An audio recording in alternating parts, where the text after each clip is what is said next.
Welcome to second online class of geography of class 12.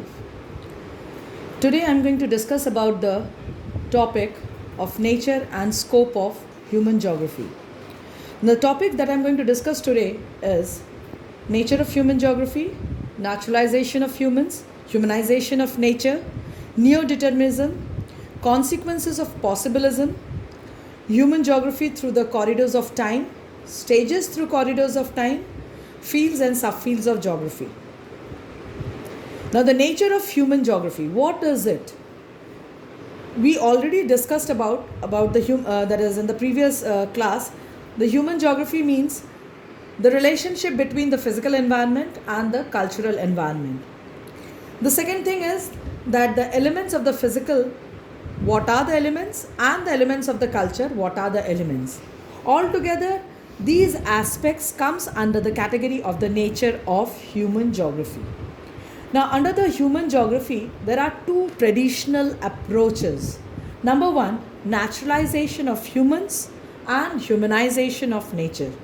Now, what does this indicate? Naturalization of humans. In the early ages, the human beings used to follow what nature used to dictate. That means they were totally slave of nature. If there used to be any sort of thunderstorm or lightning, the early humans used to think that God is punishing them because of some sort of mistake. So they used to follow the nature. They were totally the passive agent of the nature. They was full of necessity, but totally lack of knowledge and technology. So they were in a primitive condition. There was no development. But from the laws of nature only, they developed various things. Now, how do we discover the fire? How do we discover the wheel? How the aeroplanes have been discovered? How the treatment, that means the medicines or the treatment of the diseases, has discovered? Following the laws of nature. When we follow the laws of friction, the fire has been discovered. When the laws of motion has been discovered, the wheel has been discovered. When we saw the birds flying, we developed the laws of that is aerodynamics, and in this way the aeroplanes have been discovered. So from the nature only the technology has been developed. Now when the technology has developed, they have totally shackles the environment. What does it mean? That means we have started modifying the environment.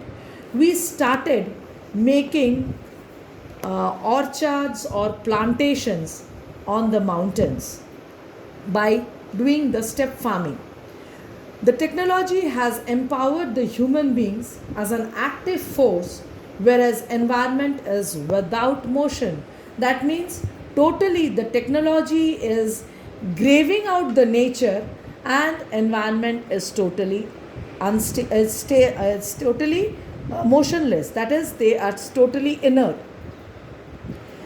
And lastly, we can say that on the basis of technological advancement, the human beings make good use of choices to suit his conveniences. Just a mistake, the spelling of the suit will be SUIT, not E is extra added up over there. Just go with that, checked out, erase that E from that word. That suits his conveniences. That means technological advancement of human beings make use of choices. We select the technology according to our own choice as per our own needs. So in this way the entire environment has been shackled when we develop the technology. So what is environmental determinism? When a primitive society interacts with the nature, with their primitive activities, with their low level of development of technology, That is termed as environmental determinism. Now, next, what is humanization of nature? When the advancement of society took place, the technology increased, the level of literacy increased. What is the resultant? Man is not the passive agent now, rather, it has become a active force. It started totally changing the nature. Now there is full of freedom. There is not full of necessities, rather, full of freedom to change the nature. And this is called possibilism. Man has created various cultural landscape, and now environment does not control human life, rather human controls the environment. This is what humanization of nature or possibilism means. Now, when this has been developed, what is the resultant? We'll just go with the next topic, that what is the consequence of the possibilism? It has made a free run economies. That means we started curbing out the nature, we started manipulate the nature, we started make changes over the earth's surface. The resultant: greenhouse effect, ozone layer depletion, global warming, receding glaciers, degrading lands. So as a result, a new concept has been developed that is termed as stop and go determinism or neo-determinism, which was introduced by Alfred Griffith Taylor. Now, this is termed as middle path or madhyam marg, just like a traffic signal. What is it? The red signal, we will stop and we will think that is it feasible to extract out the resource? Then we will proceed and then we will go for the extraction. And if we think that it is not really worthy for the nature to use the resource, then we have to stop the utility or stop the utilization of that resource, and we have to find out some other substitute of it. That means, what is the basic aim of this approach? Sustainable development. Man is able to accelerate or decelerate the country's development, and that is why he is just like a traffic controller. When there is a green light, it can accelerate the country's development, and when there is a red light, it is decelerating the country's development. So in this way, the concept is either or dichotomy. Man can conquer the nature by following its laws or by obeying the nature within certain limits. This is what possibilism means.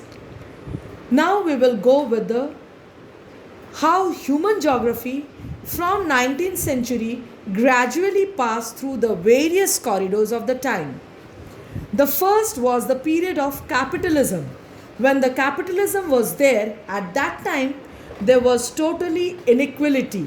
So as a result, the welfare school of human geography has been developed. Why? So that they can solve out the problems that has led out due to the inequalities, and they can look after the social well-being of the people, that is related to the three basic criteria: health, education and shelter. Then comes radical school. Again, the Marxian theory. It was just related to the that is the capitalism, end of the capitalism, where there was lots of, due to this capitalism, there was totally a disruption in the society, inequality in the society, poverty in the society. So to solve out these things, the radical school emerged out. And lastly, it is the live experiences, the perception of the space by the social categories. Our society is categorized on the basis of religion, on the basis of the caste, on the basis of the economic importance. So thus we will see the behavioral nature of the different categories of the society, and on that basis this behavioral school has been emerged out to look after the welfare of the social well-being, that is categories. Now we will see how the human geography passed through the different time periods. During the colonial periods, the approach there was totally exploration and description. That means the early people used to travel a lot and they started explore out the areas and the region. In that same colonial period, when they explored out the region and they started describing it, what they proceed with the next approach, they started analyze the the region, the resources that is found in the region, that is related to regional analysis. And when they started analyzing the region, they started combining it together to make it a whole, WHOLE, whole, to understand it in a united manner.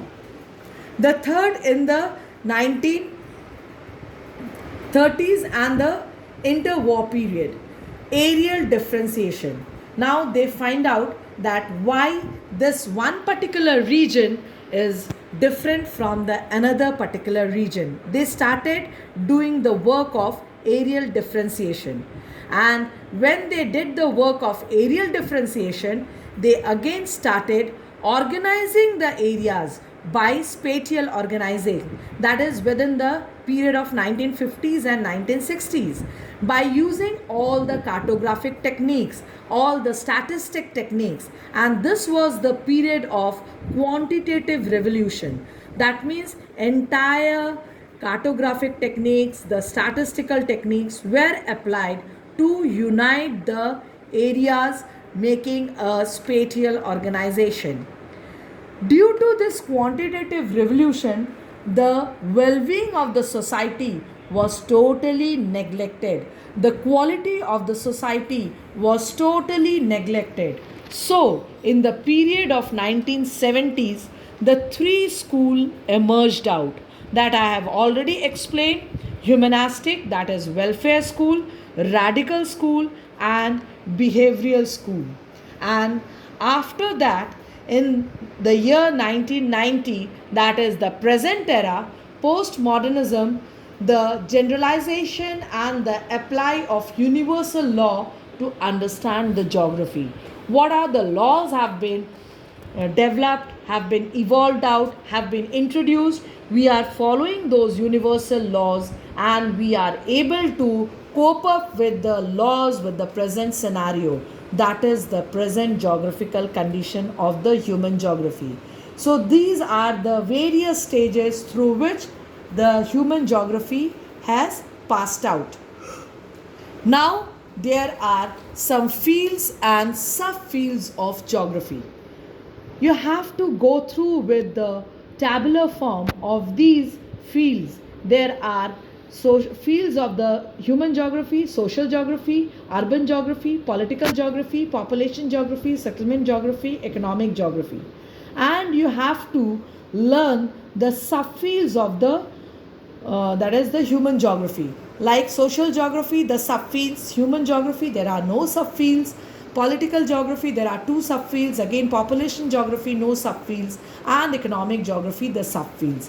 In this way, the six human fields of human geography along with their subfields are the next topic that I have discussed, and here comes an end of this chapter.